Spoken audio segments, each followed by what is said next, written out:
आज देश digital India की राह पर तेजी से काम कर रहा है। भारत में शुरू हुए डिजिटल इंडिया प्रोग्राम की चर्चा दुनिया भर में हो रही है। इसमें सबसे सफल प्रयास रहा भारत का डिजिटल पेमेंट सिस्टम। आज देश के ज्यादातर लोग कैश छोड़कर डिजिटल पेमेंट की तरफ बढ़ चुके हैं। इस कड़ी में भारत के डिजिटल पेमेंट सिस्टम यूपीआई का डंका बज रहा है। दुनिया के कई बड़े देश यूपीआई की तर्ज पर अपने पेमेंट सिस्टम्स को तैयार कर रहे हैं। डिजिटल इंडिया के मद्देनजर शुरू किए गए यूपीआई से लाखों लोग पैसों का लेन देन सिर्फ एक क्लिक में कर पा रहे हैं।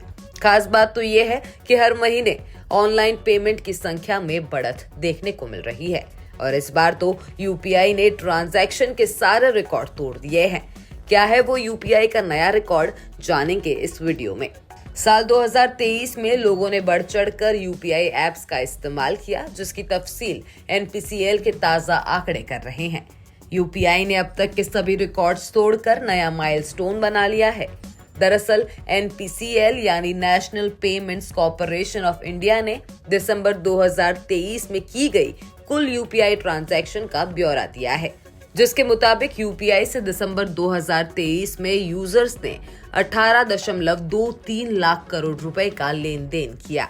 यह आंकड़ा साल 2022 के मुकाबले तकरीबन 54% ज्यादा है। वहीं साल 2023 में कुल यूपीआई ट्रांजैक्शन की संख्या 100 अरब से भी ज्यादा रही। साल दर साल यूपीआई से हो रहे ट्रांजैक्शन की संख्या बढ़ती ही जा रही है। साथ ही इससे हो रहे पैसों के लेन देन में भी जबरदस्त उछाल देखने को मिल रहा है। National payments corporation of India द्वारा पिछले साल जारी किए गए आंकड़ों के हिसाब से यूपीआई ट्रांजैक्शन 44% बढ़कर 118 अरब पहुंच गए हैं। सिर्फ दिसंबर में ही 12 बिलियन से ज्यादा ट्रांजैक्शन हुए, जो साल 2022 के दिसंबर महीने के मुकाबले 42% ज्यादा है।